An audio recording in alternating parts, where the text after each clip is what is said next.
AI is important for addressing the climate challenge in three critical ways. So first, AI can help us understand climate change and the challenges that we face. Two, it can help us optimize current infrastructures and systems because we can't just start over from scratch. There are many systems and infrastructure that life relies on.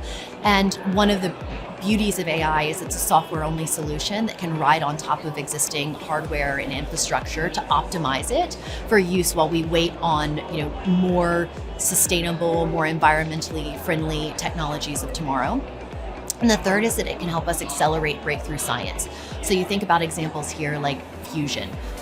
We've proven that AI can help us control plasma in a real-world tokamak, and understanding plasma physics is one of the steps along the road to that nearly inexhaustible supply of carbon-free energy being, the fusion problem. So I think that it's important for those three critical areas, and you can kind of apply that framework to any area of the climate crisis that you want to solve, whether it's, in climate science, buildings and infrastructure, electricity systems, so on and so forth. So understand, optimize, accelerate.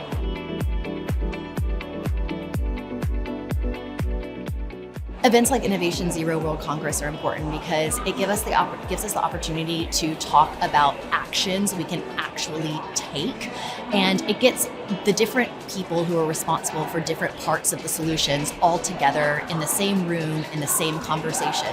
So for instance, in the panel that I was just on, I was able to talk to a room full of policymakers and academics, as well as community members, and share that if they want to work in AI readiness is one of the main things they can walk out the door today and start to focus on.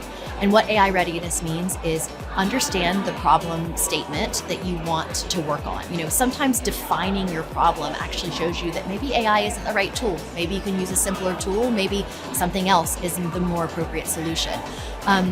Identifying your problem statement, even better if you can put it in mathematical language that algorithms understand.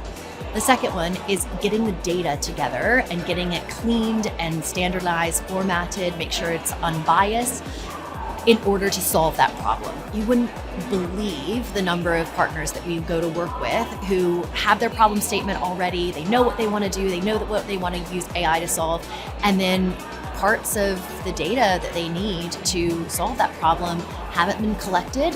And so we've actually got a long way before we can start the challenge, because we've got to get them to collect 6 months, a year, depending on the problem's worth of data.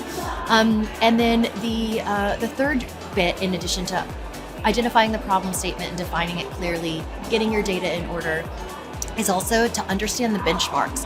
AI practitioners need to understand what is the target goal for us? How much better than current state of the art do our tools need to be to excite organizations, to get the practitioners to actually use these tools? We're creating tools for the experts, these domain experts to use. We're not creating tools for ourselves. And so if they're not happy with the performance, they won't ever get used. And the whole point of any of these, tools for climate and sustainability is to get them in the real world and translating into real world impact.